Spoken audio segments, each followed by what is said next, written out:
नमस्कार। आज हम एक बहुत ही इंटरेस्टिंग टॉपिक पे बात करने वाले हैं। यूरोप में राष्ट्रवाद का उदय, यानी the rise of nationalism in Europe. हाँ, बिल्कुल। हमारे पास जो जानकारी है वो एक टेक्स्ट बुक से ली गई है और हम कोशिश करेंगे समझने की कि कैसे 19वीं सदी में यूरोप का पूरा पॉलिटिकल और आप कह सकते हैं मेंटल लैंडस्केप बदला। और कैसे नेशन स्टेट्स का जन्म हुआ। एग्जैक्टली। शुरुआत करते हैं 1848 से। एक फ्रेंच आर्टिस्ट थे, फ्रेडरिक सोरियो। हाँ, सोरियो, उनकी वो फेमस पेंटिंग। हाँ, उन्होंने एक दुनिया इमेजिन की जो डेमोक्रेटिक एंड सोशल रिपब्लिक से बनी हो। उस प्रिंट में आप देखेंगे यूरोप और अमेरिका के लोग एक लंबी लाइन में स्टैच्यू ऑफ लिबर्टी को श्रद्धांजलि दे रहे हैं। ये उस जमाने के हिसाब से काफी यूटोपियन विजन था। बिल्कुल, खासकर जब जर्मनी जैसे देश तो थे ही नहीं, एकीकृत नहीं थे। सही कहा। वो प्रिंट असल में उस दौर की जो एस्पिरेशंस थीं, जो उम्मीदें थीं, उनको दिखाता है। देखिए, 19वीं सदी में ये जो नेशनलिज्म था, राष्ट्रवाद, ये एक ऐसी फोर्स बनकर उभरा जिसने यूरोप के जो पुराने मल्टीनेशनल डायनेस्टिक एम्पायर्स थे, हाँ, जैसे हैब्सबर्ग एम्पायर। बिल्कुल उनकी जगह ली और नेशन स्टेट्स की नींव रखी। अब नेशन स्टेट का मतलब सिर्फ ये नहीं कि एक डिफाइंड टेरिटरी पर आपका सॉवरेन कंट्रोल है। अच्छा। उससे ज्यादा ये था कि नागरिकों में, कम से कम मेजॉरिटी में, एक कॉमन आइडेंटिटी, एक साझा इतिहास, एक सेंस ऑफ बिलोंगिंग डेवलप हुई। और ये फीलिंग मतलब ऐसा नहीं कि हमेशा से थी, इसे बनाया गया। हाँ, ये घड़ी गई थी थ्रू स्ट्रगल्स, नेताओं के एक्शंस और आम लोगों की भागीदारी से। तो इसकी पहली साफ झलक क्या हम कह सकते हैं 1789 के फ्रेंच रेवोल्यूशन में मिलती है? हाँ, बिल्कुल। जब सॉवरेनिटी राजशाही से निकलकर नागरिकों के समूह में आ गई। तो क्रांतिकारियों ने क्या किया ये कॉमन आइडेंटिटी बनाने के लिए? उन्होंने कई कदम उठाए, जैसे ला पात्री यानी पितृभूमि और लेस सिटवायन यानी नागरिक। इन विचारों को पॉपुलराइज किया। अच्छा। फिर एक नया फ्रेंच ट्राइकलर फ्लैग आया, नेशनल असेंबली बनी, राष्ट्र के नाम पर शपथ ली जाने लगी, गीत गाए गए, एक सेंट्रलाइज्ड एडमिनिस्ट्रेटिव सिस्टम बनाया गया। सबके लिए एक जैसे कानून। हाँ, यूनिफॉर्म लॉज। और फ्रेंच भाषा को, जो पेरिस में बोली जाती थी, उसे एक कॉमन लैंग्वेज, राष्ट्र की भाषा बनाने पर जोर दिया गया। उनका एक मिशन ये भी था कि यूरोप के जो दूसरे लोग हैं उन्हें भी डिस्पोटिज्म से, मतलब तानाशाही से आजाद कराकर राष्ट्र बनने में मदद करें। लेकिन फिर नेपोलियन आ गए। उन्होंने तो फ्रांस में डेमोक्रेसी खत्म कर दी थी। हाँ, ये बात सही है। नेपोलियन ने डेमोक्रेसी खत्म की, लेकिन एडमिनिस्ट्रेटिव फील्ड में उन्होंने कई रेवोल्यूशनरी प्रिंसिपल्स को जारी रखा, बल्कि फैलाया। जैसे वो 1804 का नेपोलियन कोड या सिविल कोड। एग्जैक्टली। वो बहुत इंपॉर्टेंट था। उसने जन पर आधारित जो प्रिविलेजेस थे वो खत्म कर दिए। कानून के सामने सबको बराबर माना, इक्वालिटी बिफोर द लॉ, और राइट टू प्रॉपर्टी को सिक्योर किया।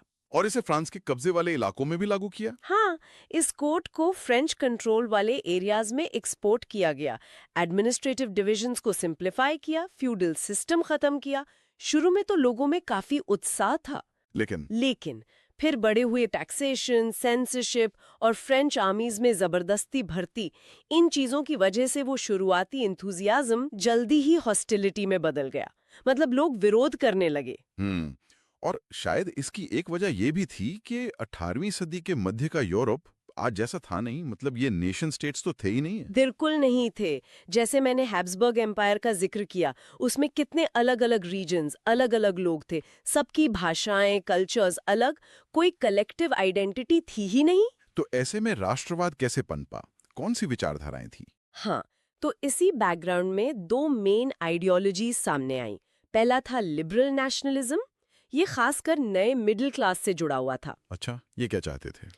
ये लोग इंडिविजुअल फ्रीडम, कानून के सामने बराबरी, गवर्नमेंट बाय कंसेंट, मतलब सहमति से बनी सरकार, कॉन्स्टिट्यूशन और प्राइवेट प्रॉपर्टी की इनवायलेबिलिटी पर जोर देते थे। और इकोनॉमी के लेवल पर? इकोनॉमिक स्फीयर में ये फ्री मार्केट्स चाहते थे और सामान और कैपिटल की मूवमेंट पर जो स्टेट इम्पोज्ड रिस्ट्रिक्शंस थीं, उन्हें खत्म करना चाहते थे। जैसे वो ज़ोल्वेराइन? हाँ, बिल्कुल। 1834 में प्रशिया की पहल पर ये ज़ोल्वेराइन बना, एक कस्टम्स यूनियन। इसने टैरिफ बैरियर्स हटा दिए और ट्रेड को फैसिलिटेट किया। इसने एक तरह से इकोनॉमिक नेशनलिज्म को बढ़ावा दिया। ठीक है, ये तो हुई लिबरल नेशनलिज्म की बात। दूसरी तरफ क्या था? दूसरी तरफ था कंजर्वेटिज्म। 1815 में जब नेपोलियन हार गया तो वियना में यूरोप की बड़ी ताकतों की मीटिंग हुई, कांग्रेस ऑफ वियना। हाँ, सुना है इसके बारे में। उनका मकसद था नेपोलियन के टाइम में जो बदलाव हुए थे उन्हें अंडू करना, पुरानी मोनार्कीज को रिस्टोर करना। मतलब वो पुरानी व्यवस्था वापस लाना चाहते थे। हाँ, और इन कंजर्वेटिव सरकारों ने सेंसरशिप लॉज लागू किए, जो भी लिबरल नेशनलिस्ट आइडियाज थे उन्हें दबाने की कोशिश की। और इसी रिप्रेशन की वजह से शायद वो सीक्रेट सोसाइटीज बनी, जैसे इटली में मैज़ीनी की यंग इटली। बिल्कुल, इसी डर और दमन के कारण बहुत से लिबरल नेशनलिस्ट अंडरग्राउंड हो गए। उन्होंने सीक्रेट सोसाइटीज बनाई। जुसेप्पे मज़ीनी इसमें बहुत इंपॉर्टेंट फिगर थे। उन्होंने मार्सेल में यंग इटली और बर्न में यंग यूरोप बनाया। मैज़ीनी का क्या मानना था? मज़ीनी मानते थे कि नेशंस जो हैं वो मैनकाइंड की नेचुरल यूनिट्स हैं, जो ईश्वर की मर्जी से बनी है। इटली को छोटे छोटे राज्यों का पैचवर्क नहीं रहना चाहिए, उसे एक सिंगल यूनिफाइड रिपब्लिक बनना चाहिए। और जो कंजर्वेटिव्स थे, जैसे ऑस्ट्रिया के चांसलर मेटर्निक ने मैज़ीनी को the most dangerous enemy of our social order कहा था, क्योंकि मैज़ीनी के विचार सीधे सीधे उनके मल्टी एथनिक एम्पायर्स के लिए खतरा थे। इसके बाद तो क्रांतियों का दौर आया, है ना? द एज ऑफ रेवोल्यूशंस 1830 और 1848। हाँ, 1830 और 1848 ये रेवोल्यूशंस के साल थे। फ्रांस में जुलाई रेवोल्यूशन हुई 1830 में। Belgium United Kingdom of Netherland से अलग हो गया। ग्रीस का स्वतंत्रता संघर्ष चला। ग्रीस की आज़ादी, हाँ। पर यह समझना जरूरी है कि राष्ट्रवाद सिर्फ वॉर्स और टेरिटोरियल एक्सपेंशन से नहीं फैला। अच्छा, और कैसे? कल्चर ने एक बहुत इंपॉर्टेंट रोल प्ले किया। आर्ट, पोएट्री, स्टोरीज, म्यूजिक, इन्होंने नेशनलिस्ट फीलिंग्स को जगाने और एक्सप्रेस करने में मदद की। जैसे रोमांटिकवाद? हाँ, रोमांटिसिज्म एक कल्चरल मूवमेंट था जिसने रीजन और साइंस की जगह इमोशंस, इंट्यूशन और मिस्टिकल फीलिंग्स पर फोकस किया। रोमांटिक थिंकर्स जैसे German philosopher Johann Gottfried Herder का मानना था कि सच्ची जर्मन संस्कृति आम लोगों यानी 10 फॉल्क में मिलती है। लोक कथाओं, लोक गीतों में। बिल्कुल, लोकगीत, लोक कविता, लोक नृत्य, इनके जरिए true spirit of the nation यानी वॉल्क्सगाइस्ट को पॉपुलराइज किया गया। वर्नैक्युलर लैंग्वेजेस पर भी जोर दिया गया। जैसे जर्मनी में ग्रिम ब्रदर्स ने फोक टेल्स कलेक्ट की। हाँ। और पोलैंड का उदाहरण देखिए, जब वो बट गया और उस पर रशिया, प्रूशिया, ऑस्ट्रिया का कब्जा हो गया, तो पोलिश भाषा और म्यूजिक जैसे कैरल कुरपिंस्की के ओपेरा और डांस ये नेशनल स्ट्रगल के सिंबल बन गए। भाषा और कल्चर रेजिस्टेंस का हथियार बन गए। बिल्कुल, लेकिन 1848 के बाद नेशनलिज्म का कैरेक्टर थोड़ा बदला। कैसे? अब ये लिबरल डेमोक्रेटिक सेंटिमेंट से थोड़ा दूर होने लगा और कंजर्वेटिव्स ने इसे स्टेट पावर बढ़ाने और अपने पॉलिटिकल डोमिनेशन को अचीव करने के लिए इस्तेमाल करना शुरू कर दिया। इसका कोई उदाहरण? जर्मनी का यूनिफिकेशन 1848 में लिबरल्स ने कोशिश की थी फ्रैंकफर्ट पार्लियामेंट के जरिए, पर वो फेल हो गई। हाँ। उसके बाद प्रशिया ने लीडरशिप संभाली और उसके chief minister Otto von Bismarck, iron chancellor. हाँ, वो इस प्रोसेस के आर्किटेक्ट थे। उन्होंने प्रशियन आर्मी और ब्यूरोक्रेसी की मदद से, जिसे ब्लड एंड आयरन पॉलिसी कहते हैं, मतलब युद्ध और सैन्य ताकत से। हाँ, 7 साल में 3 युद्ध लड़े, डेनमार्क, ऑस्ट्रिया और फ्रांस के साथ, और 1871 में काइजर विलियम प्रथम को नए जर्मन एम्पायर का सम्राट घोषित किया गया वर्साई में। ये बिस्मार्क की रियल पॉलिटिक का नतीजा था। और इटली, वो भी तो कई हिस्सों में बटा था। इटली भी सदियों से पॉलिटिकली फ्रैगमेंटेड था। 1830s में मैज़ीनी ने कोशिश की थी एक यूनिटरी इटालियन रिपब्लिक बनाने की, पर वो सफल नहीं हुए। तो फिर एकीकरण कैसे हुआ? इसमें लीड रोल लिया सर्डिनिया पीडमोंट ने, जिसके राजा थे विक्टर इमैनुअल II। उनके चीफ मिनिस्टर थे केवूर। वो खुद इटालियन से अच्छी फ्रेंच बोलते थे, है ना? हाँ, लेकिन वो एक बहुत श्रूड डिप्लोमैट थे। उन्होंने फ्रांस के साथ एक अलायंस किया और 1859 में ऑस्ट्रियन फोर्सेस को हरा दिया। और गैरिबाल्डी का क्या रोल था? जूसेप गैरिबाल्डी एक और हीरो थे। उन्होंने अपने हजारों वॉलंटियर्स, जिन्हें रेड शर्ट्स कहते थे, के साथ साउथ इटली और किंगडम ऑफ द 2 सिसिलीज पर चढ़ाई की। उन्हें लोकल किसानों का भी सपोर्ट मिला। अच्छा। और 1861 में विक्टर इमैनुअल II को यूनाइटेड इटली का राजा घोषित कर दिया गया। लेकिन क्या आम लोगों को समझ आ रहा था ये सब, ये नेशनलिज्म, ये यूनिफिकेशन? ये एक बहुत इंटरेस्टिंग पॉइंट है। इटली की ज्यादातर आबादी इलिटरेट थी। उन्हें इस लिबरल नेशनलिस्ट आइडियोलॉजी के बारे में शायद पता भी नहीं था।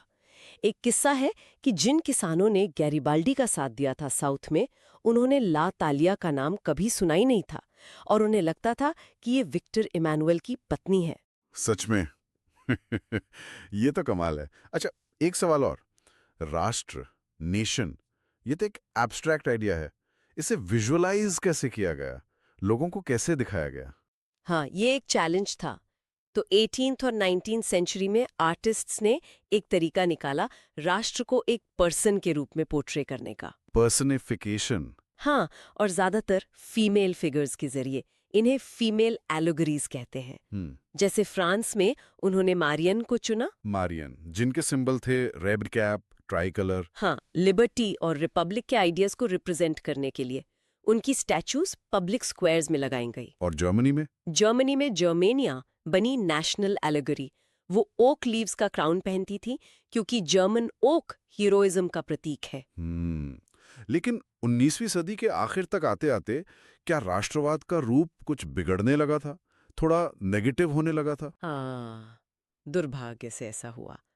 लेट 19th सेंचुरी तक नेशनलिज्म का वो आइडियलिस्टिक लिबरल डेमोक्रेटिक सेंटिमेंट कमजोर पड़ गया। अब ये एक नैरो क्रीड बन गया जिसकी लिमिटेड एंड्स थे। मतलब नेशनलिस्ट ग्रुप्स एक दूसरे के प्रति इंक्रीजिंगली इनटॉलरेंट होते गए, हमेशा लड़ने को तैयार। और जो मेजर यूरोपियन पावर्स थीं, उन्होंने अपने इंपीरियलिस्ट एम्स को साधने के लिए लोगों की नेशनलिस्ट एस्पिरेशंस का इस्तेमाल करना शुरू कर दिया। जैसे बाल्कन्स में? बिल्कुल। बाल्कन रीजन, जिसमें आज के रोमानिया, बुल्गारिया, अल्बानिया, ग्रीस वगैरह आते हैं, वहाँ बहुत ज्योग्राफिकल और एथनिक वेरिएशन था। ये इलाका ऑटोमन एम्पायर के कंट्रोल में था। हाँ। जब ऑटोमन एम्पायर कमजोर हुआ और रोमांटिक नेशनलिज्म फैला, तो ये इलाका बहुत एक्सप्लोसिव बन गया।